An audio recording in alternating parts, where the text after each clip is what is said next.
Are you ready to lead with impact? Well, friend, you're in the right place.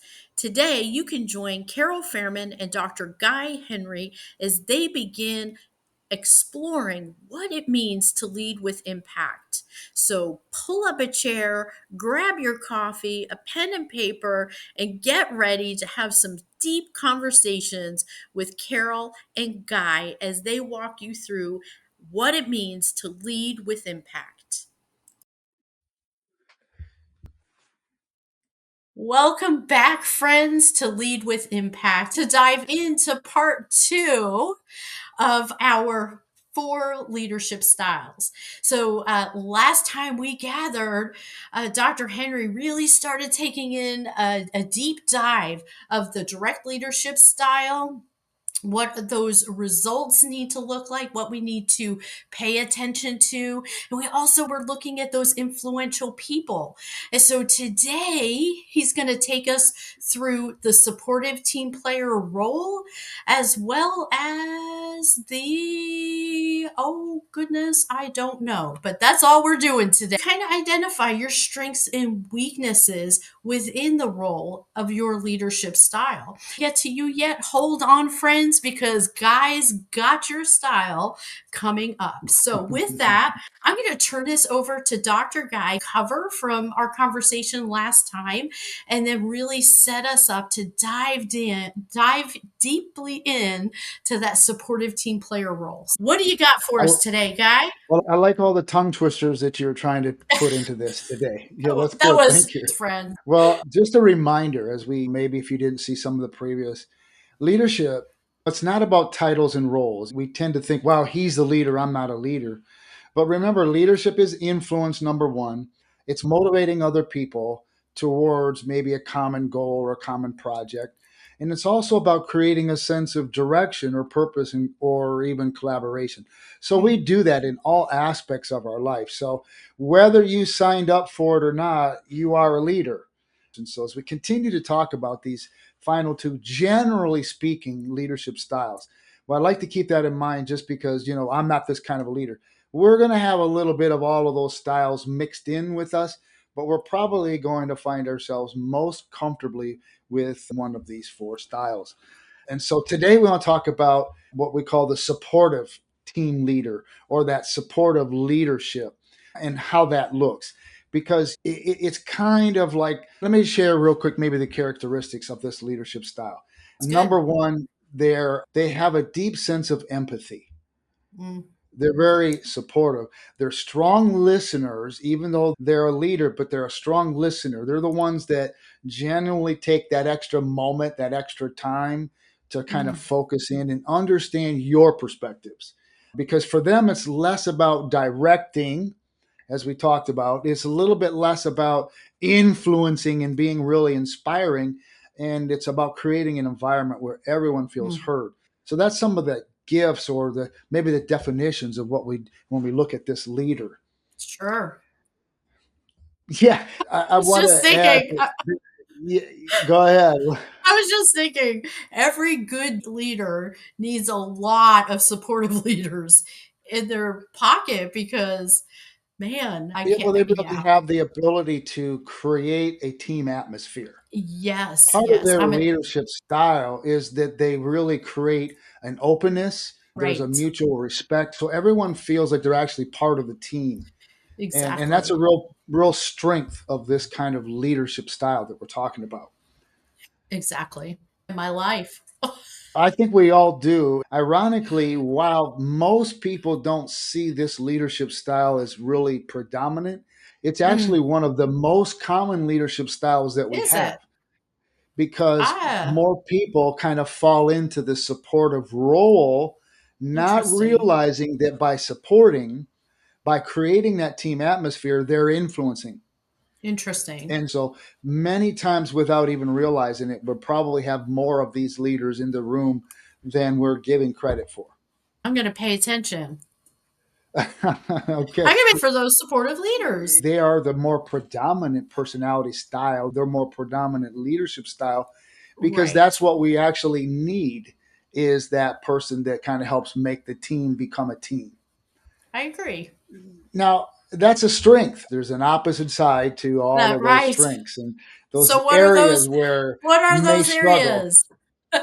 Let's hear them. Well, because they value peace and harmony, that overall leadership, they may find it challenging to make tough decisions, especially in the heat of the moment, Okay. because they don't want to create conflict. They don't want to disappoint anyone by nature. And so when things get a little bit tense, they tend to leave things unresolved because they don't want to be too direct. Does Okay. that make sense? So that can be a Yeah, downfall or I a could see struggle. that. I don't always like the word weakness, but it can be a struggle for this Sure. leadership style because it's kind of the opposite side of their strength. Makes They're not sense. necessarily confrontational. We have the direct leader for that.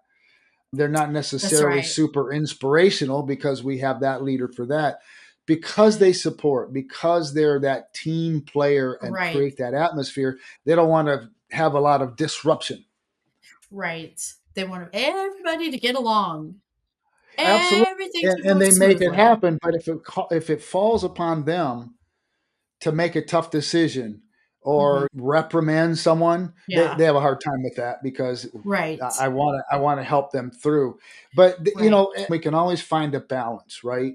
Their strength is promoting, trust and empathy, but I want to encourage you, if you find yourself in that, it's essential to find a balance.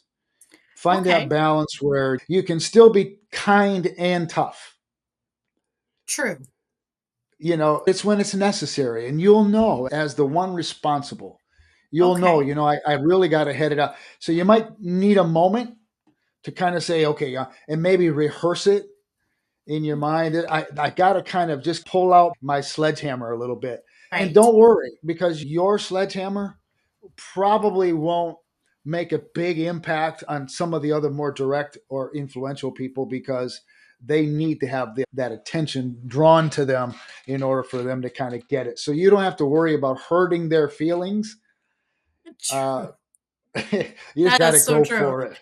And it reminds me of a conversation I had with one of my managers. One of that's a very much a supportive leadership style, and she needs to be. She's working with the clients that are coming through our clinic, and she's managing all the Yeah. volunteers, right? And so we have this, I'm not going to say who, but we have this person that is in a like a direct marketing kind of thing and says, let me bring my makeup and let me do this little tea for your ladies, blah, blah, blah.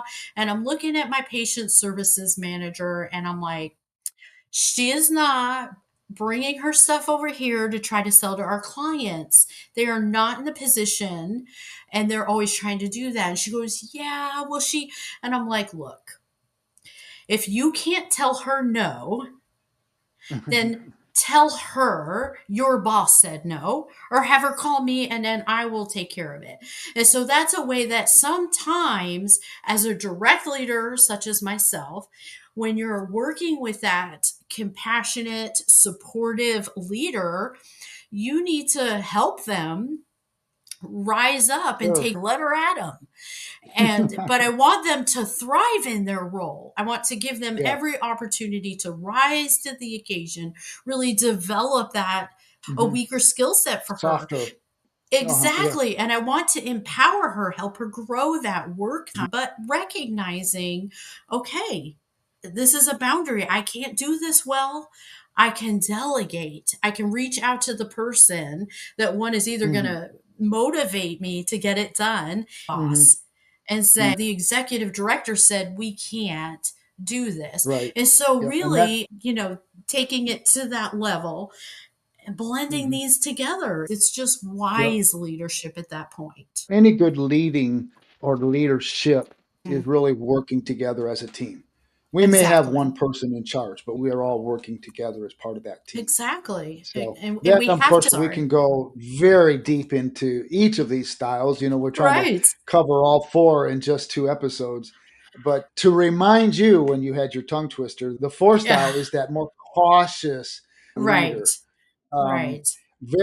this leader is very data oriented. Okay, Exactly. and that's the way I look at these more cautious because they're very. I like to think of them as almost analytical calculators. Their Right. influence is is based on an environment that gives them time to kind of dig into details, Exactly. assess risk, to be able to assure that we got every angle covered. Before we take any action, let's look at all the options, looks at all the pros and cons, and weigh it all out. Right. But we need these people in our lives and in our businesses, in our Sure. organizations, in our ministries. But for them, it's not so much about just jumping into making a decision, but rather very meticulously and very deliberately, very thoroughly kind of looking at and evaluate all of the options before making the decision.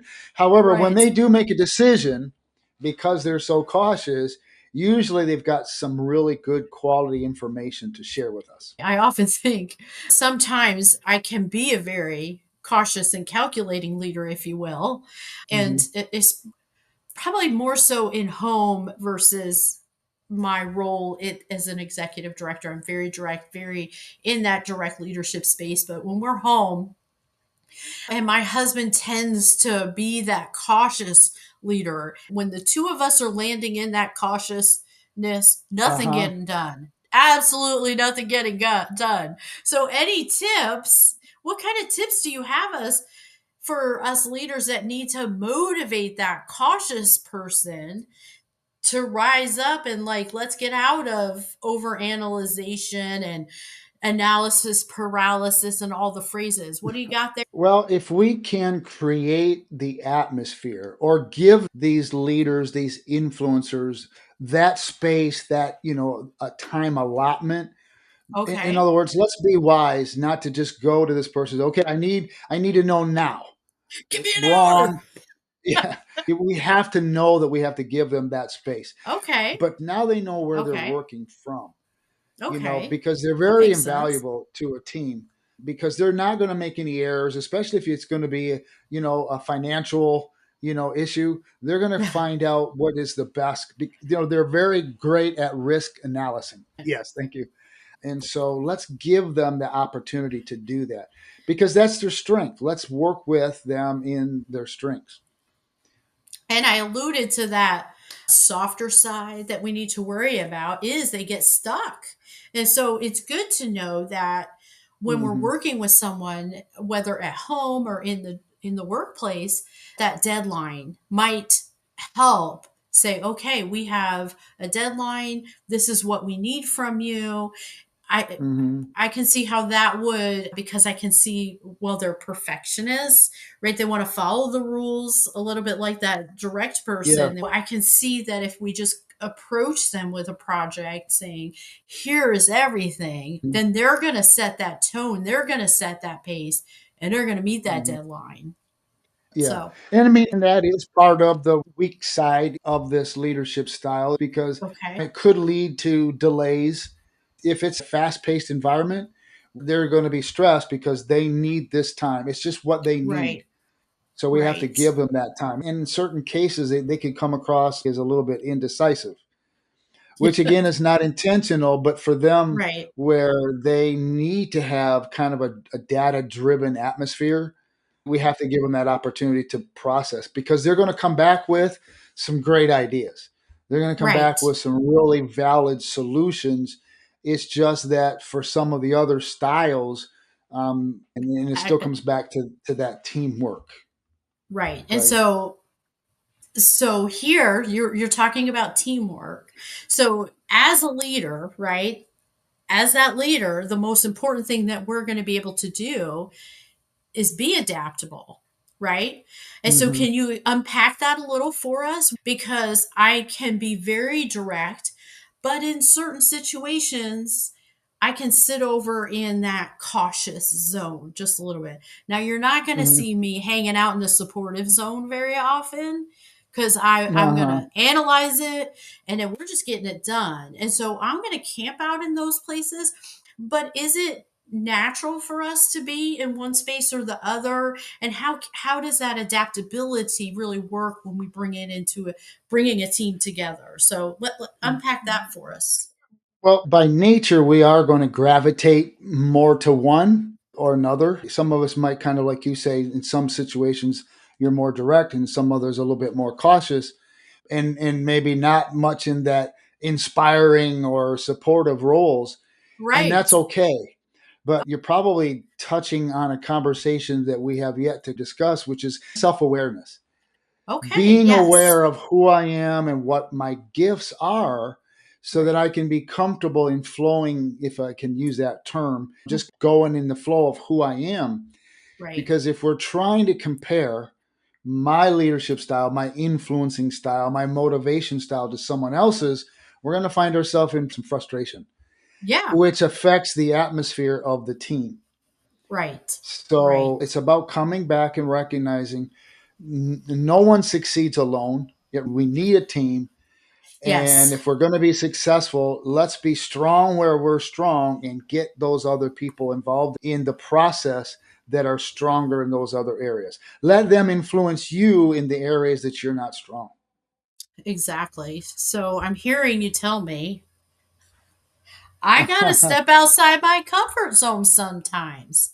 And I'm going to have Sometimes to. it's called adaptability. Oh, that's right. We did talk about that word, didn't we? That Yeah. adapt. You're going to have to recognize, especially when you're leading a team, because there's such a diverse group. So I've got a Hmm. handful of people that just report to others, but I have a leadership team and they all sit in different lanes. And so Hmm. I am the only D in the bunch. And the rest of my team, that direct, sorry, D, direct, I'm lazy. So that direct person, I have one very cautious person, which is my bookkeeper. That's And a good then idea. that's exactly it. And then all of the ministry operations, those folks really are back and forth between that supportive and inspirational. And that's no better way to serve people in the community. Hmm. So I feel like I have set my team up for success as we're picking apart and looking at how all these different leadership styles come together to make a cohesive whole to advance that ministry's vision and mission. And Hmm. so I do want to kind of task myself with figuring out where can I step outside of my comfort zone a little. And so maybe Hmm. I need to strengthen my support skills, if you will.